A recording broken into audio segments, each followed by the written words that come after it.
Hello, everyone, and welcome to the Fantasy Cricket Podcast. This is episode 7. We're covering England versus India, the third test. I am Nick, as ever, joined by Azza, and for the first time, you get to see our lovely faces. Hello, Azza, how are you doing? Hi, Nick. It's good to be on video for the first time. Um, I don't know how the viewers are going to find this one. I'm sure it's going to be better than the little audiogram we had earlier. I should hope so. Yeah, It'll be a strong indictment of our appearance if we lose subscribers and viewers. But I yeah, suppose when you're rock bottom, the only way is up. So here's true. hoping we get a few more people. Yeah, Show them that we're not robots. We are engaged people, and yeah. trying to get some content out. Yeah, I'm Uh, certainly trying to convince people I'm not a robot since I'm always the one spotting out all kinds of facts and figures at everyone that's true. on That's true. You podcasts. you you have quite the robotic nature in that sense, don't you? That's true. That's true. I'll tell you who did not have a robotic nature in the last match, and that is the Indian bowling attack. They Right. absolutely showed fire and attack and completely demolished England in that second innings. And I think the battle was won by the bowlers who batted, really. Shami and Bumrah, I think they started off that, that Yeah. fifth day, and they really psychologically depleted England, and when Well, Joe Root look. gets out, England lose. Well, That's look, I mean, I don't know if India won that match or England lost that match or was it a bit in the middle. But England certainly had a brain fade in that first session of the last day. yeah. And Shami and Bumrah exploited that. Apparently, they've been practicing in the nets, they've been spending more time batting, and it showed for sure. And that's one thing from a fantasy cricket point of view that's really important to note, that you've got bowlers now who are keen on working on their other skills. And that means that, you pick Mohammad Shami, he's got you wickets in this game, but he's also got you a 50. He's got you Exactly. runs without the risk of losing points as well, because if he gets out for a duck, you're not going to get negative points because Yes. he's a bowler. So these are considerations, perhaps, and I think we'll touch upon that later. When I think we've got a little bit of a difference where you've gone for Ishant and I've gone for Mohammad Shami, and we might have a little bit of a discussion there.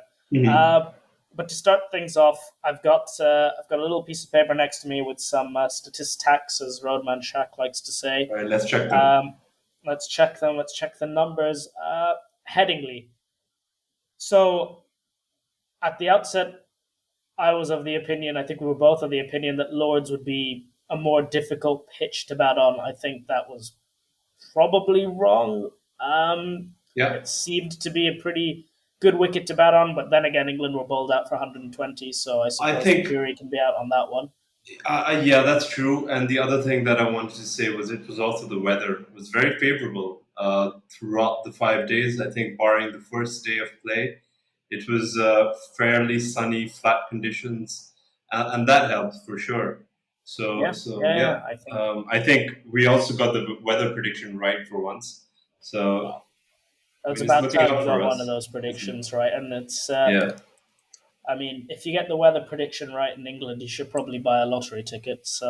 true. So perhaps that's the future.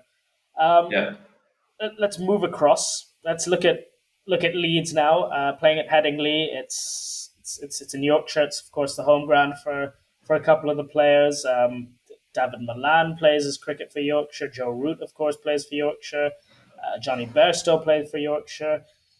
Interestingly, and we'll touch upon this in a second as well. Neither Joe Root nor Johnny Bairstow, it's particularly surprising with Joe Root, have great records at Headingley, given do you their mean even form in their last. first class?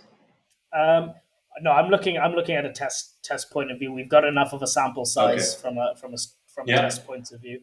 But before true. we touch upon individuals, Azza, I'm going to give you some numbers, and I want you to say what you think that's going to mean in terms of your overall picks for this for All right, this go for it. for this game. Sure. Last six out of the last 14 first class innings, not matches, innings. There have been scores Yeah. of 300 plus, including in the last two games, the two highest scores a 558 for Yorkshire, where David Milan scored 199, and a Right. 411 for Lancashire.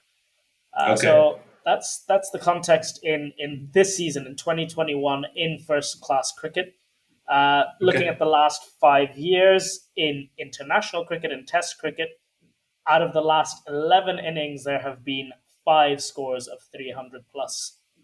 So those numbers to me suggest it could be more batting friendly. But what's your interpretation of those numbers? I agree, Nick. Have you if you see the weather, at least so we're recording this on Monday, in afternoon time, India. If you look at the weather prediction for the rest of the week in Leeds, it looks uh, fairly okay. The chance of rain is quite low for especially for the first couple of days, and that would seem to that indicates to me that we're going to see sort of better batting conditions going into this test match, along with the fact that these first class matches show that yeah, Headingley can be a high scoring ground.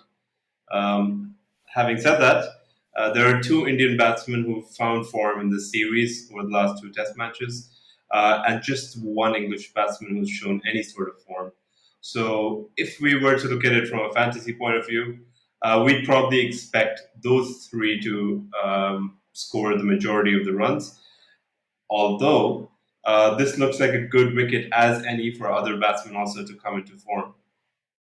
So that's a segue. Let's Yeah. jump into it. Let's talk individuals. Let's talk David Milan, right? Yes. David Milan's coming in 100%. He's coming into the squad. I think Yeah. it's been confirmed more or less. He's going to slot into the number three.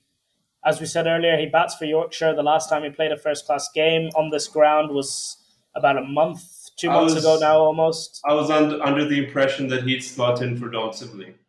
No, no, no, no. I think Hasib Hamid will open with Rory Burns. Hasib Hamid Right, is an opener by trade. Um, it it continues that left right combination at the top. I think for many reasons Hasib Hamid is opening with Rory Burns. David Milan comes in at three, and as we touched upon, his last outing on this ground in June was 199 runs. right, Plays for Yorkshire. So on the back of that in itself sounds inspiring, but career average is not looking good for David Milan. He averages 28 or 27.84 to be precise, I think. right, That's a worry. That's a worry. He does average a bit better in Headingley. He's played two games at Headingley. His average goes up to 32. right. That's not great, is it, Azza? I mean, in terms Well, of expected points. right. Well, look. So Milan has played 15 Test matches, as you said, 27.8 batting average. However, he has in those 26 innings that he's played, he has 106 50s. So that's about 750 plus scores out of 26 innings, which tells me that he can get the big runs. It's just that he tends to score quite low as well at times. Milan played these test matches in between 2017 and 2018. Now, since then, we know that he's the number one ranked T20 batsman in the world, international. I'm not sure if that's still the case, but he was the last time I checked. He's had a wonderful foray into one day international cricket. And recently, his first class records have been on the up as well, which tells me that at the ripe old age of 33, David Malan might be a late bloomer, but he might come good for England. Now, in terms of expected points, it's on the lower side, to be honest, and with the lower confidence. David Malan sort of slots in right between Ajinkya Rahane and Chiteshwar Pujara in this expected point system that I've created at about 78 points for the coming match. So, I mean, if you're going for a bankable team, I'm not sure I'd pick him, but for a second or third team, he'd be a very interesting pick. Yep, I think that makes sense. I think second or third teams, you want to be a bit more risky. He's maybe someone where the number suggests recent form. It won't be a complete shot in the dark. there is some basis to pick him in the second and third team. Uh, Off the back of that, in terms of basis for picking second and third teams, a potential bowling option in people's second and third teams is looking like Saqib Mahmood. Yeah. We've just got the news, got BBC Sport News alert just now on my end saying that Mark Wood's confirmed to miss that third test. So I Yes. think it more or less guarantees Saqib Mahmood comes in. Um, Worth a punt on him, as I think. In a second or Yeah. third squad, I don't have him in my first 11, and nor would I recommend him in the first 11. No, I wouldn't Uh, recommend him on my first 11. I saw him play in that very interesting series that we covered as well against Pakistan. Of course, those were limited overs matches. But he looks like the real deal. He has pace, he has accuracy. Now, I'm not sure if his skills are going to translate to the test level, Nick. I suppose you might have seen more of Sakib. Do you think he'll bring that intensity, that stamina? Um, those skills to the test level to warrant so being picked in a second or third team. so his 1 day numbers are definitely better than his Right. first class numbers. I'm not going to go through the 1 day numbers. I'm just going to quickly let you know what the first class numbers are, which is it's not bad. He averages 26.3 at a strike rate of 49.5. About striking at about 50.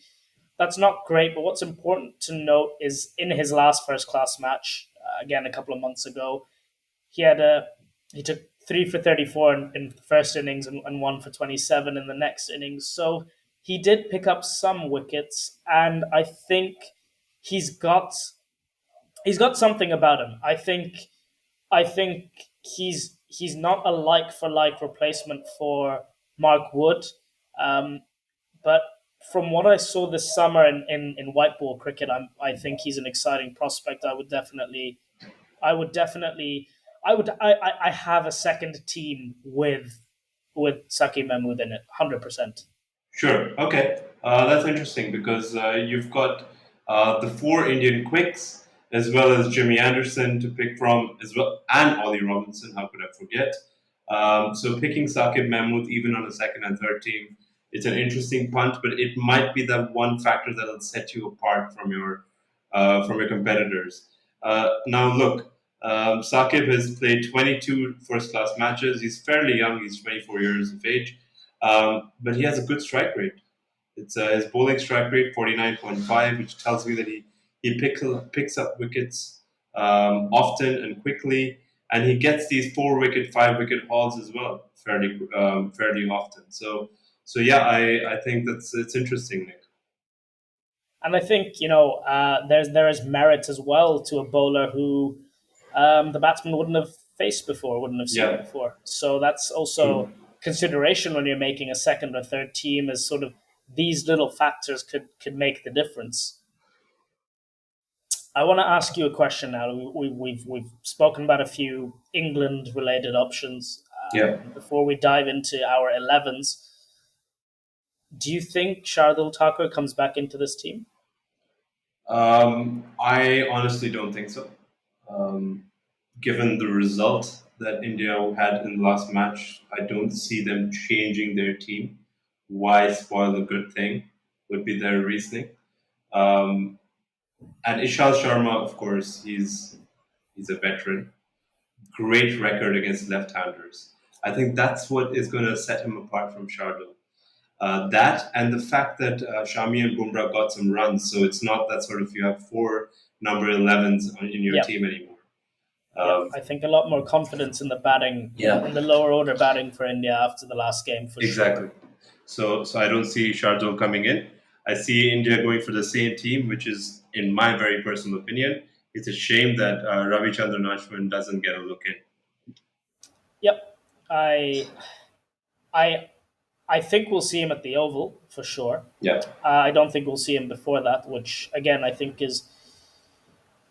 is disappointing from a fantasy point of view because I think his wickets would make up for the runs Jadeja scores, if that makes sense. I I think agree. he's a better bowler than Absolutely. Jadeja as a batsman.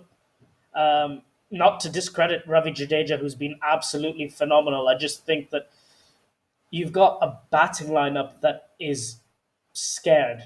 They are scared of batting. Yeah, You've got a captain in yeah, Joe Root who makes the decision to put the opposition to into bat, in my opinion, because he didn't want to expose his own openers in those conditions, his own lineup. yeah, Um, Ravi Ashwin brings that different threat completely to what Jadeja brings.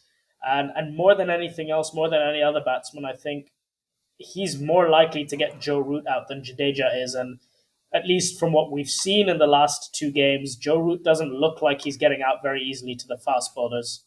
Of course, with some exceptions no, in he the last doesn't. In innings. fact, Root doesn't look like he's going to get out at all. Yeah. Um, if he had his way in the first innings in the last match, I think he would have just batted for another few days. Yep, no, I think so, and that's the difference between the tails again, and Yeah, that's where Jimmy Anderson picked up wickets, but he didn't score runs, and Mohammad Shami picked up wickets and scored runs, as did Jasprit Bumrah. So that yeah, those picks would have swung it in your favour.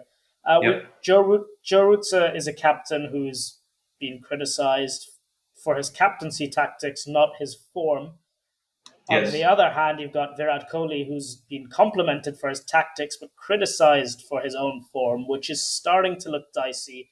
We touched upon it last podcast. I think now yeah. it's firmly time to drop Virat Kohli and pick Rohit Sharma ahead of him. I think Yeah, it's the that's an time. absolute So in the no-brainer. last match, you and I both said that we're picking Rohit for our second teams. Yep. Still went in for our first teams, and I made the very bold prediction that Virat Kohli is going to come good in this second Test match. And unfortunately, that was not the case. He did look good in that one innings where he got 20 odd, but he just doesn't seem to be in the right headspace at the moment. I don't know if it's that, if it's bad luck, whatever the case is. We have finally decided that we're going to replace him with Rohit Sharma, who looks an imperious touch. He's if he can put that hook shot away, I think Rohit Sharma will score 100 this series. He just needs to put that hook shot away. It Yeah, gets him a lot of success. It gets him a lot of runs, but I think it's not. And who are we? We're not. We're armchair analysts. We're not batting coaches. We've. But from my point of view, the way I see it is that that's a shot that's losing him runs. yeah, It's if he hits 1-6 and then gets out the next ball, the bowler wins. That's yeah. that's it. And it's actually just the hook shot. It's interesting that you call it the hook shot because it's not the pull shot that's losing him No. the wickets or that it's losing him the runs. It's the hook shot. So if he sees the ball going towards the leg side above his head, he should just ignore it, put it away. Yep.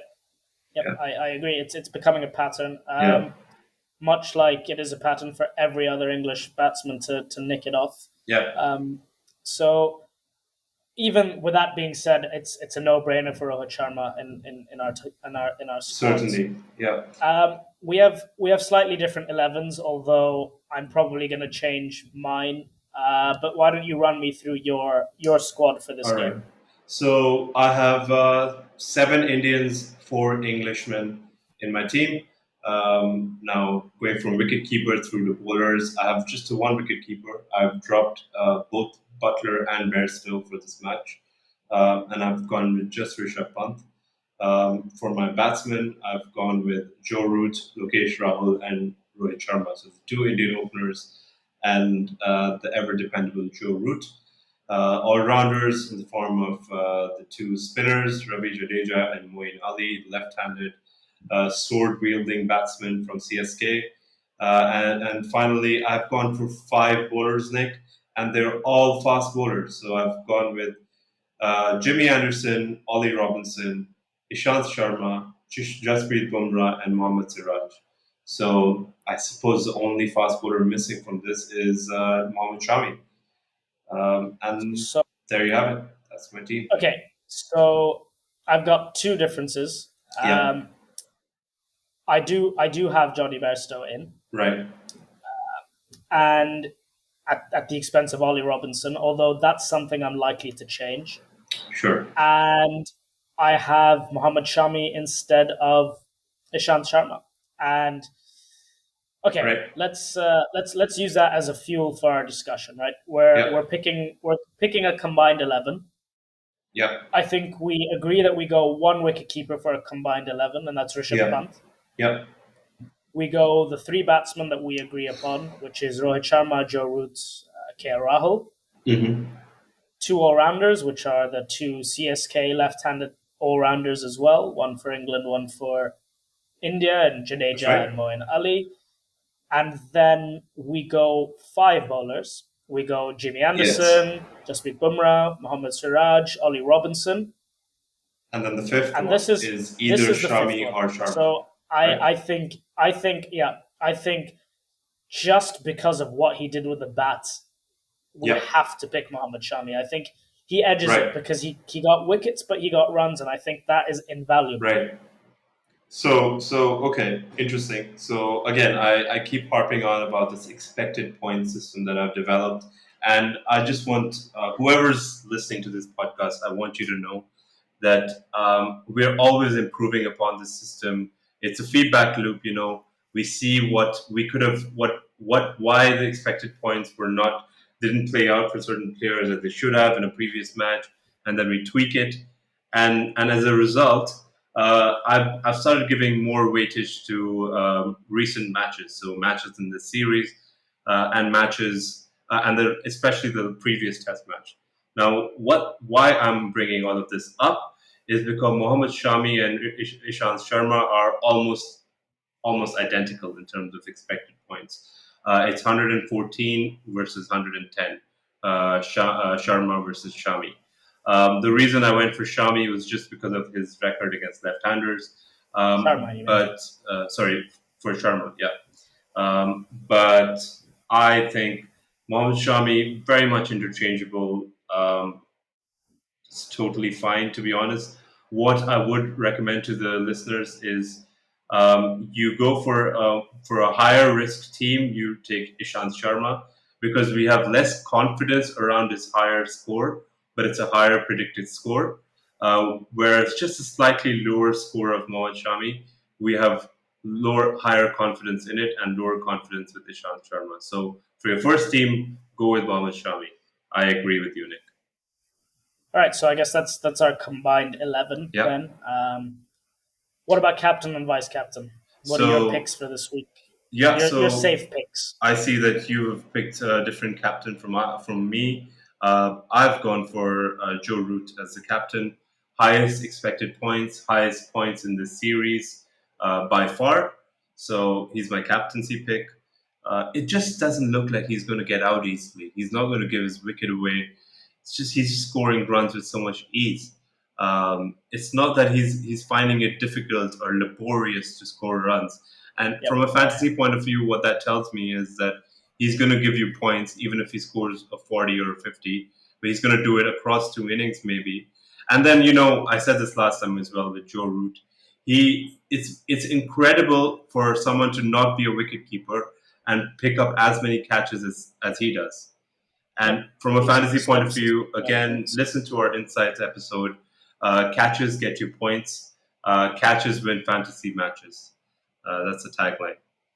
Yeah, S- that'll catch on soon. I hope so. Um, and my vice captaincy pick is Mohammad Siraj. Yeah, well, I don't think that needs an explanation. Yeah, I think he's been really impressive this season. I So for me, the vice captaincy choice is between Bumrah and Siraj. So I'm very happy in hmm a combined 11 to back Siraj. I think yeah, he showed perhaps greater consistency than Bumrah in the last yeah. game. I think so. Um, but I'm going to go with Rahul as my captain pick. Okay. I don't back Joe Root because of his Headingley record. Hmm. Uh, I So are you think backing Rahul's absolute non-existence of a Headingley record? I think Rahul hadn't played much. He played one series in England before this, anyways, and he's Yeah, shown that hasn't phased him. Um, he's not he's made runs. He's made runs, good runs in difficult conditions, batting at the yeah, top. My certainly. concern is also that with each passing innings, there's more pressure on Joe Root, and from a sort of human element of it as well. He's had a Yeah. bad game as a captain, playing now at his home ground with that added pressure of playing on his own turf, knowing that he's got to carry a lineup, having made some poor decisions. I think it's not that I don't think he's resilient. I mean, I don't know him as a person, obviously, but he comes across as a very resilient character. But there's only so much pressure one individual can Yeah. take, um, and I just think it might be a bit risky picking Joe Root. So I'm picking Rahul. Okay. Yeah. Those are my reasons for that. Sure. Okay. So I would say my teams are always much more data driven. That's sort of by intention, by design, whatever the case may be. And that's why I've gone with Joe Root. If I was to make a team out of intuition, I might have also gone Gale. Yeah, I mean, and I think that's the differences in our approaches, which Yeah. both seem to work because we are tied 1-1 against each other Yeah. after the second test. And not much sets us apart in the two tests No, either, to be fair. no, I think we're pretty close. I think Yeah. again it's the intuition versus the data. I Yeah. think your intuition, my intuition, sort of to pick Johnny Bairstow, I believe it was in the first test, was what got me over the line. I think Yeah. your data in the second match was what led you to pick Sriraj and Yeah. someone else, I believe, and that's what bumped you over. So Yeah. it's listen. This is what fantasy cricket's about. It's about balancing intuition and data. When you're making If you're making only one team, then you do what we've done just now. We combine the teams, we combine the approaches, but you're not limited to one team in fantasy cricket. Yeah. You can make a couple of teams, make one that's safe, make one that's super risky, make one that's completely money balled and data driven. Yeah. Just look at different approaches. Yeah. And And I lastly, believe if we've got an you're insights episode coming up soon on that topic as of money balling and data driven that's right. analytics. We need to do that soon. Yeah. But as a last, sorry, you were saying something, and as usual, I interrupted you. So That's all right. No, what I was actually going to say is, look, fantasy cricket is it's very difficult to get that top 1% of picks to get that crazy money that some people seem to be winning, yep, and that's really dependent on so many conditions that are outside of a predictive model. But what we do try to give our listeners is our insights that are going to give you that little edge over your friends, over your competitors, to bring you in that top 10, top 5 percentile, and that's what I'm more interested in. yep, yep. No, I think that's a very good approach. Yeah. All right, let's close off with Azza. I want you to give me your predictions for the three top scorers in fantasy points this game. Three top scorers in fantasy points, in my opinion, are going to be Root, KL, and Mohammad Siraj. Cool. I'm gonna And go you? with I'm gonna go with KL Rahul, Yeah. Jimmy Anderson, and Moin Ali. Cool. Moeen Ali was my fourth, actually. So that works out well. Well, on that note, good luck with your fantasy cricket this week in this test match. If you're interested in different content, more content, please let us know. Give us feedback, support us, whatever it is. Yeah. We're slowly growing. We're trying to improve as each podcast comes out, and we do enjoy doing this. So if you enjoy listening, just let us know. Um, Azza, thanks a lot as always for joining me. Yeah, thanks, Nick. This was And fun. I'm looking forward to the third test match. yeah, I'm looking forward to it after a week's break of cricket, and I'm looking forward Yeah. to hopefully regaining my lead over you on the fantasy stakes. That'll be quite nice. Yeah. That'll be interesting as well. Well, thanks everyone. Thanks, Cheers. Azza. Thanks, Have a Nick. good one. Bye.